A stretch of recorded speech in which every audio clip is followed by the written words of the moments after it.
আসসালামু আলাইকুম ভিউয়ার্স, আপনারা সবাই ভালো আছেন। আজকে আমরা একটা কমন বিষয় নিয়ে আলোচনা করব। তা হচ্ছে যে ফ্লোর ফেটে যায় কী কারণে। অনেক সময় দেখবেন যে আপনারা একতলা বাড়ি, দুইতলা বাড়ি, আপনারা যেই তলায় বাড়ি দেন না কেন, অনেক সময় দেখা যায় অনেকেরই এই ফ্লোরটা ফেটে যায়। এই ফ্লোর কোন ফ্লোর? এটা হচ্ছে গ্রাউন্ড ফ্লোর, অর্থাৎ যদি আপনার পার্কিং হয়ে থাকে সেই পার্কিং, আবার যদি আপনার পিএলের যে ফ্লোরটা আছে সেই ফ্লোর কিন্তু ফেটে যায়। মাথায় রাখবেন, কিছু জিনিস আমরা যদি অবলম্বন করি টেকনিক, তাহলে কিন্তু এই ফেটে যাওয়ার হাত থেকে আমরা এই ফ্লোরটাকে বাঁচাতে পারি। এখন কথা হচ্ছে যে কী এমন কাজ করলে আমাদের এই ফ্লোরটা ফাটবে না।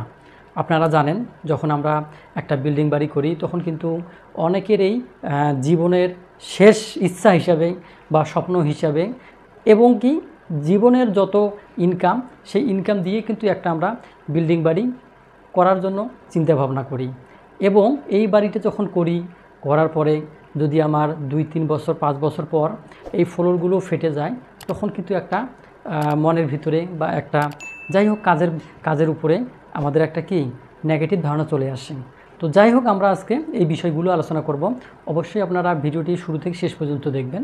তো প্রথমেই আমাদের যে জিনিসটা বুঝতে হবে, অনেকেই কিন্তু কি করে, এই ফ্লোরটা আরসিসি ঢালাই করে না, অনেকে কিন্তু সিসি ঢালাই করে।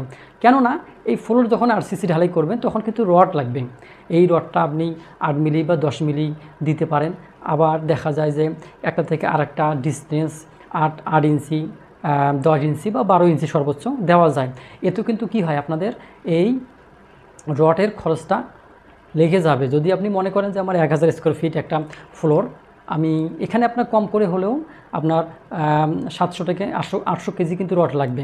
এই টাকাটা কিন্তু আপনার বাড়তি অনেক সময় মনে করে। তো যাই হোক, অনেক সময় দেখা যায় আরসিসি ফ্লোর ঢালাই দিলেন, ঢালাই দেওয়ার পরও দেখলেন যে 2-4-5 বছর পর কি দেবে যাচ্ছে বা অনেক জায়গায় ফাটল ধরতেছে। এটা কিন্তু স্বাভাবিক। এখন আসি আমাদের এই ফাটল ধরার কিসের জন্য ধরে ফাটলটা, এবং এর হাত থেকে আমরা কিভাবে রেহাই পাবো। এখন দেখেন, চিন্তা করেন যে প্রতিটা বাড়ি, প্রতিটা বিল্ডিং বাড়ি কিন্তু আপনার যেই গ্রাউন্ড লেভেল, অর্থাৎ মাটির লেভেল, যে আগের মাটির লেভেলটা আছে, এর থেকে কিন্তু পিএলটা কী হয়, সবসময় 2.5 ফিট 3 ফিট বা এর কম বেশি উঁচু হয়ে থাকে।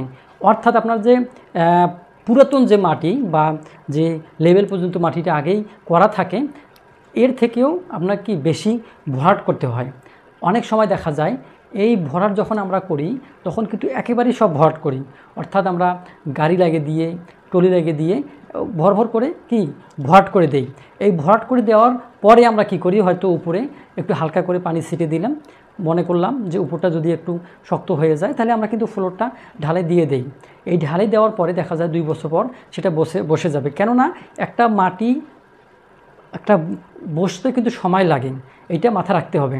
আর একটা বিষয় হচ্ছে যে আমরা সব সময় আপনাদেরকে বলে থাকি যে অবশ্যই আপনারা এই ফিলিংগুলো, অর্থাৎ আপনাদের যে বেজের ফিলিং এবং ভিডির যে ফিলিংটা, এটার জন্য ভিডি বালি ব্যবহার করা হয়। আপনারা সবাই জানেন যে ভিডি বালি যদি ভরাট করেন আর এই বালি যদি একবার কম্প্যাক্ট হয়, তাহলে কি হয়, তাহলে আপনার এই জায়গাটা বা এই ফ্লোরটা কখনো দাববে না এবং ফেটে যাবে না। এখন আমরা তো তাড়াতাড়ি ভরে দেই, অর্থাৎ আমরা 1 বছর 2 বছর 3 বছর কম্প্যাকশন করার মতো কিন্তু সময় আমরা দেই না। এই না দেওয়ার কারণেই কিন্তু 2-3 বছর পর এই ফ্লোরটা কিন্তু দেবে যায়। তো যাই হোক, এর হাত থেকে বাঁচার জন্যই আমাদের একটাই কাজ করতে হবে, সেটা হচ্ছে যে আপনাকে ফ্লোরটা সুন্দরভাবে কম্প্যাকশন করে নিতে হবে।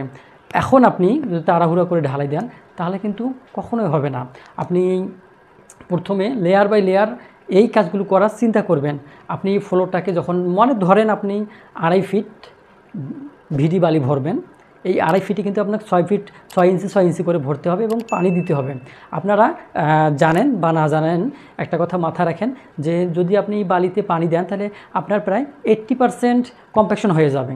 তাহলে 80% হয়ে যাবে আর 20% বাকি থাকবে। এই 20% কী করতে হবে, আপনারা দুরমুজ দিয়ে এটাকে সুন্দর করে একদিক থেকে আরেক দিক, অর্থাৎ এলোমেলোভাবে এই দুরমুজটা করা যাবে না। আপনাকে একদিক থেকে শুরু করতে হবে এবং অন্য দিকে এই দুরমুজটা শেষ করতে হবে, অর্থাৎ এই দুরমুজ করার কাজটা শেষ করতে হবে। আর আপনাকে ধৈর্য নিয়ে এই কাজগুলো করাতে হবে। কেননা আপনার প্রতিটা স্তরে আপনি বালি ফেলবেন, 6 ইঞ্চি, এরপর আবার দুরমুজ করবেন, পানি দিবেন, আবার এইভাবে কিন্তু করবেন। এখন কথা হচ্ছে যে হুট করে আপনি সব কিছু ভরাট করে ফেলছেন, এখন কি করবেন? এখনও উপায় আছে। এখন আপনার একটাই কাজ আছে যে আপনি ফালি ফালি করে এই যে ফ্লোরটাতে আপনি পানি লাগাই দেন। পানি লাগিয়ে দিয়ে আপনি কি করতে পারেন, এটা ভাইব্রেটর যে নজল থাকে সেই নজল দিয়ে কিন্তু আপনি কম্প্যাকশন করতে পারেন। অর্থাৎ মাঝে মাঝে ভাইব্রেটর মারলেও কিন্তু যে ঝাঁকুনিটা হবে ভাইব্রেটরের, এই ঝাঁকুনি হওয়ার কারণেই সেখানে কি হবে, ভিতর থেকে বাতাসটা উপরে যাবে এবং এই বাতাসের জায়গাটা পানি চলে যাবে, অর্থাৎ কম্প্যাকশন হবে। এইভাবে কিন্তু কম্প্যাকশন করতে হয়। আবার অনেক সময় দেখা যায় যে কম্প্যাকশন করার জন্য কিছু মেশিন থাকে আর কি, বাংলাদেশেও এই মেশিনগুলো পাওয়া যায়।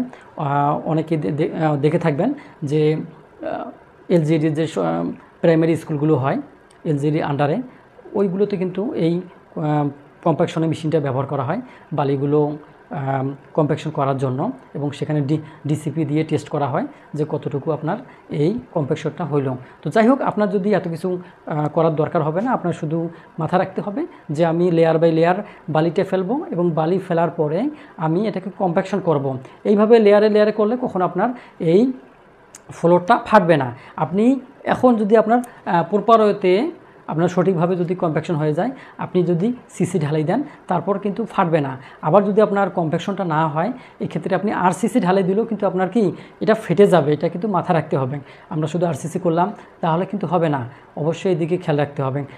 আর একটা গুরুত্বপূর্ণ বিষয় হচ্ছে যে যদি আপনার পার্কিং হয়ে থাকে, এই পার্কিংয়ের যে চলাচল বা গাড়ির চাকার যে একটা ওয়েট বা শক্তি, এটা দিয়েও কিন্তু অনেক সময় ফ্লোরটা জায়গায় জায়গায় দেবে যায় যদি আপনার কম্প্যাকশন ঠিক না থাকে। এবং আপনাদের খেয়াল রাখতে হবে যেন আউটসাইডে, অর্থাৎ বিল্ডিংয়ের আউটসাইডে যে বাউন্ডারি ওয়াল আছে, সেই ওয়ালটার নিচ পর্যন্ত, অর্থাৎ যেখান পর্যন্ত আপনি ফিলিং করেন সেই জায়গাটাতেও আপনাকে কম্প্যাকশন করতে হবে, এটা কিন্তু মাথা রাখতে হবে। আর একটা গুরুত্বপূর্ণ বিষয় হচ্ছে যে অনেকেই কি করেন, গ্রাউন্ড ফ্লোর অর্থাৎ নিচতলায় সে আপাতত যদি তার ওই জায়গাটাতে পার্কিং হয়ে থাকে, কিন্তু সে আপাতত স্টোরুম করছে, এই স্টোরুম করার আগে কিন্তু তাড়াহুড়া করে ওই জায়গাটায় কী করছেন, ওই জায়গাটায় সিসি ঢালাই দিয়ে দিচ্ছে। সিসি ঢালাই দেওয়ার পরে সেটাকে স্টোর করে ফেলছেন। করার পরে যখন আপনারা পরবর্তীতে যখন ফিনিশিং কাজে আসবেন, তখন পার্কিংয়ে কাজ করবেন, সমস্ত ঢালাই হওয়ার পরে সেটা কিন্তু তোলে না, সেটা তুললেও কিন্তু খরচ। আর যদি না তুলে ওইভাবে দেন, কিন্তু দেখবেন যে এই জায়গাটাতে আপনার বসে যাবে, প্রায় 2-3 বছর পর অবশ্যই বসে যাবে যদি আপনার কম্প্যাকশনটা ঠিকমতো না করা হয়। তো একটাই আপনাদের সাজেশন যে আপনারা কম্প্যাকশন করে সিসি ঢালাই দেন বা আরসিসি ঢালাই দেন, এভাবে করলেই আপনাদের সমস্যা হবে না, আপনারা করতে পারেন। তো যাই হোক, আপনারা আমার চ্যানেলে নতুন হয়ে থাকলে চ্যানেলটি সাবস্ক্রাইব করবেন এবং ফেসবুক থেকে দেখলে অবশ্যই পেজটিকে ফলো দিয়ে রাখবেন। ভালো থাকবেন, সুস্থ থাকবেন, আল্লাহ হাফেজ।